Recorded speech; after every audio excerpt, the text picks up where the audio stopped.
I'm out of the studio for this film, as you can see, here in the Lake District, a world-famous tourist destination. To start off this film's topic, I'm going to be controversial, for the sake of being thought-provoking, to challenge what's too easily accepted as normal. Why do so many people place such great importance onto going on holiday? Are holidays perhaps overrated?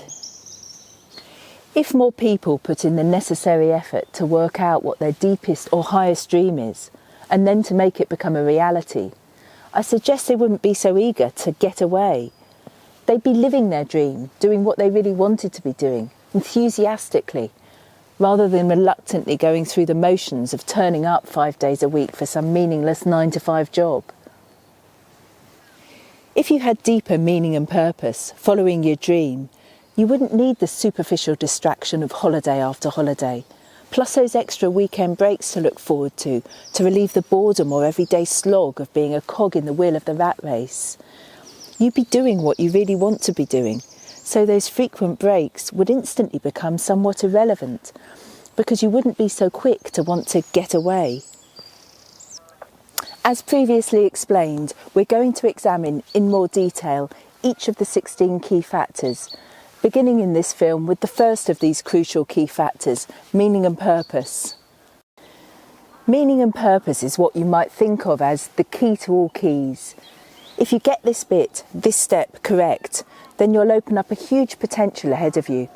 But if you falter at this point, buckling under indecision, settling for second best or less, then you'll be closing down your highest available options.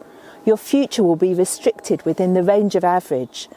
So I suggest you listen carefully and make the best choice possible. Many stumble or fall at this earliest of hurdles.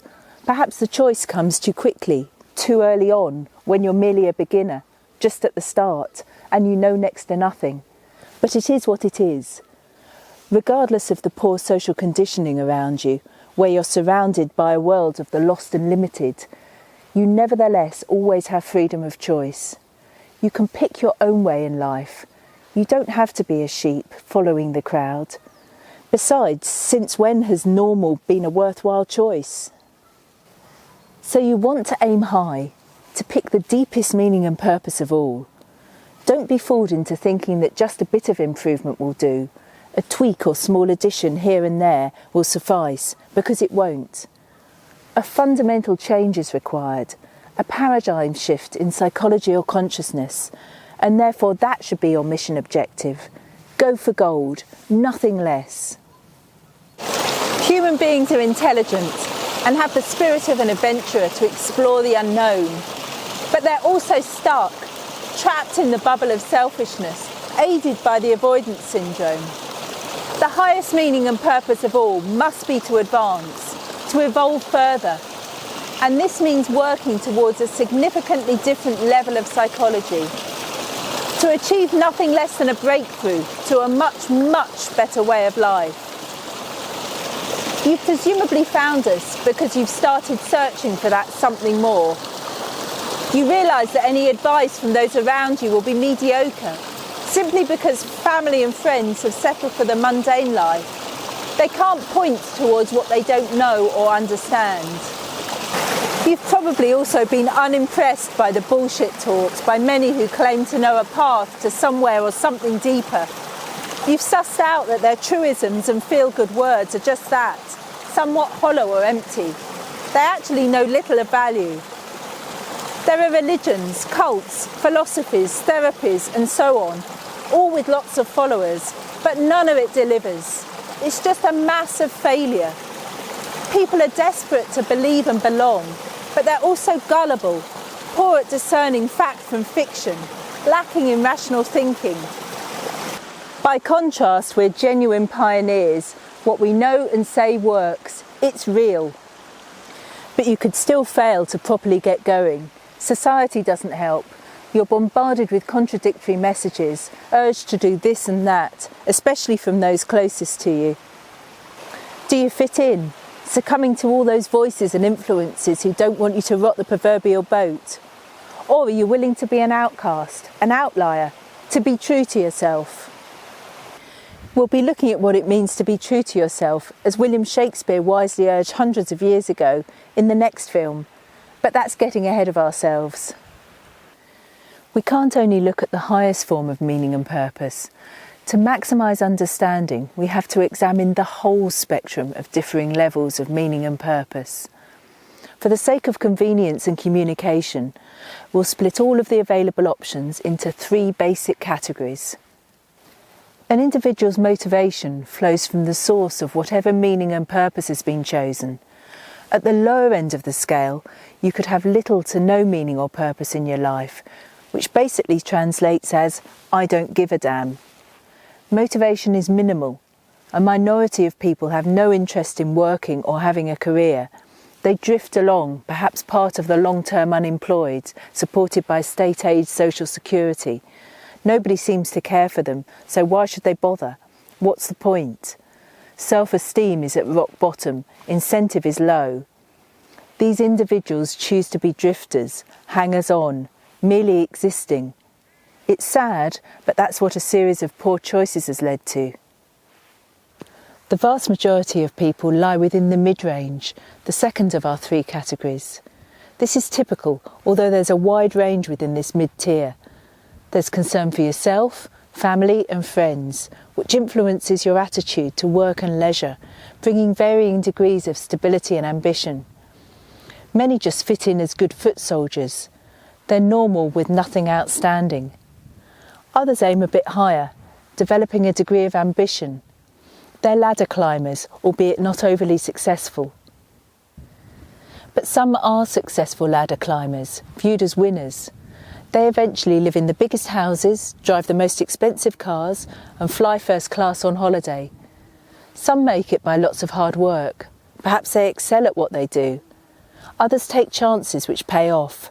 They saw an opening and went for it. A few are celebrities. Some are innovators, entrepreneurs.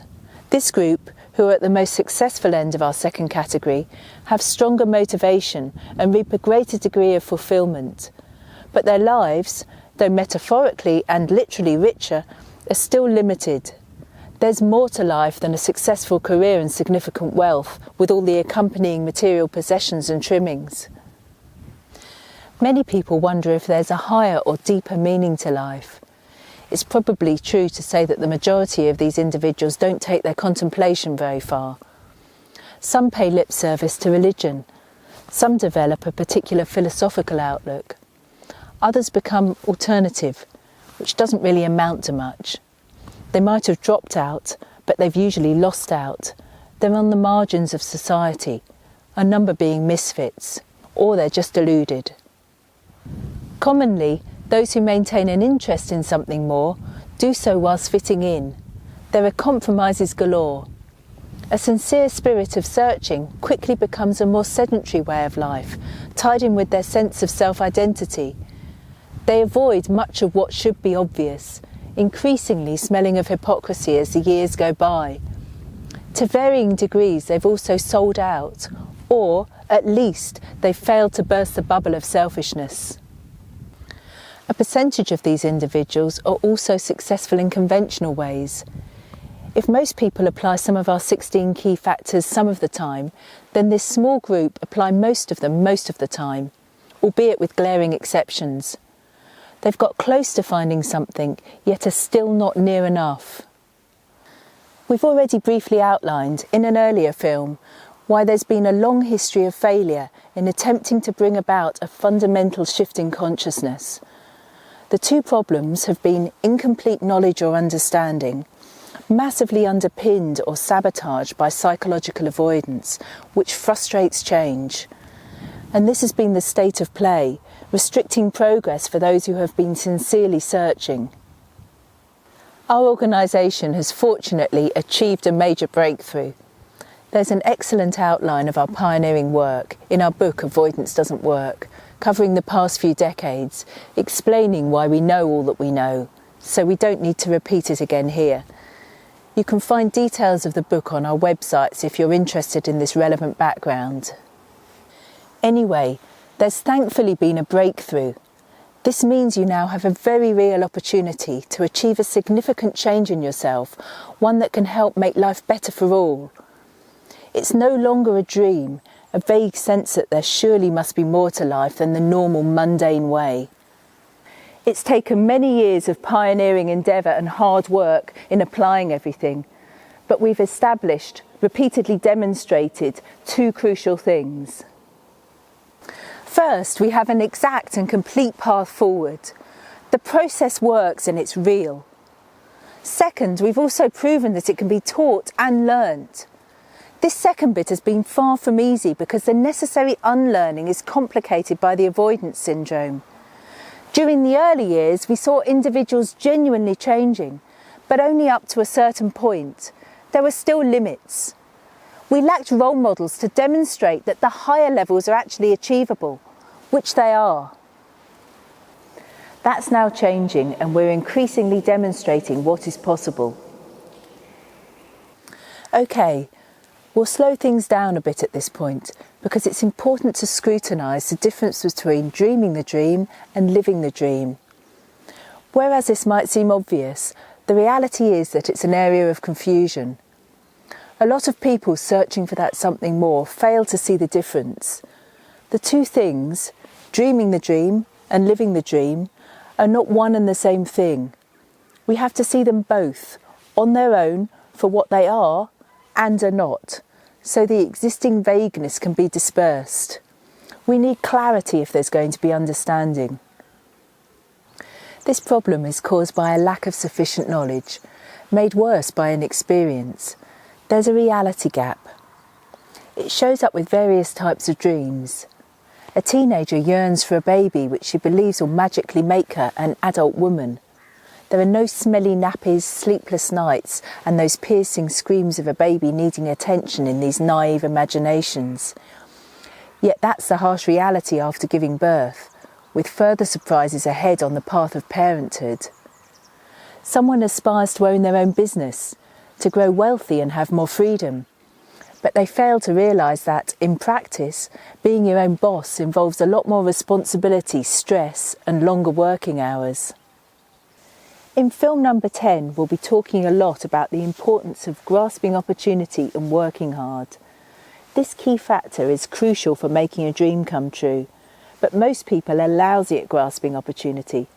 They've never been trained in how to do it. And then we come to the need for a hard work ethic. Whereas some might have already learnt to go at it, putting in the necessary time, many have been conditioned to be a steady Eddie or just plain lazy. Learning what's what is the way to bridge this reality gap, which is the aim of these films. You need to understand the process, then you can follow it. And the scale of the gap we're talking about here is huge. It's as different as night and day. It's a shift of consciousness, from selfishness to non-selfishness. We're pioneers, way ahead of what's normally talked about, so there's a lot to examine, consider and learn. There has to be seriousness. Although there's an element of sincerity in those who search for that something more, there's unfortunately also a superficial side. Conventionally, there's merely lip service. The so-called alternative crowd play at being spiritual. There's a lot of false assumptions about what it's all supposedly about. This shouldn't be surprising when you realise it's almost always the blind leading the blind. Belief or bullshit is never a substitute for exact knowledge. Many people are gullible as well as ignorant, and they usually want the easy path, settling for a dream that doesn't exist.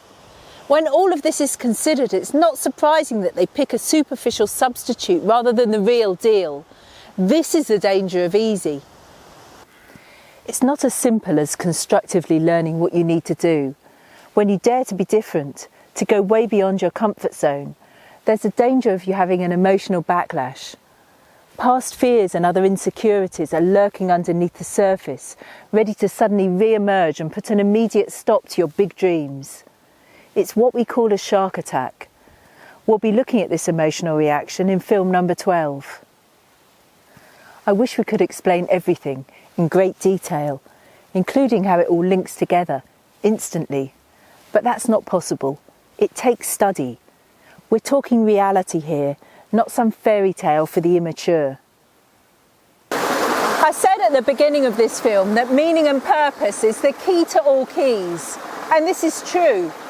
But on its own, this meaning and purpose key factor is hollow, effectively useless. It's nothing more than good intentions if it isn't backed up with the added substance of capability. It must be linked with all of the other key factors to make it truly meaningful. So whatever meaning and purpose you decide upon sets the scene, defines the direction and scale of your deepest intentions. In this respect, it's absolutely crucial. You need to aim high if you want significant change, in yourself and for the world. But that's as far as it goes. Yes, it's a major decision that outlines, identifies what's most important to you. However, on its own, it isn't sufficient. Before we finish, we have to shine the spotlight on a very personal matter. Most people long for intimacy, lasting intimacy, perhaps to start their own family, including children. You often hear phrases like, family comes first. Now, to prevent any possible misunderstanding, we're not saying that personal love and family aren't important. They are. Intimate relationships are part of life. But as important as personal love is, it shouldn't be confused with the search for deep meaning and purpose. The two are different, separate. Although our life and the lives of our nearest and dearest are precious, there's something even bigger. If you get confused or misled on this point, the limitations snap in. Personal love is powerful, but it's not the same as the highest form of meaning and purpose. You can aim for both, or just settle for the former, or perhaps only go for the latter, but don't fool yourself about the potential scale of each. They're not the same and never will be. To repeat, personal love is wonderful, right up there in terms of what's important, but it's not going to significantly change your fundamental psychology or consciousness. It won't change the world. What you choose to do with your life, how you choose to live it, is up to you.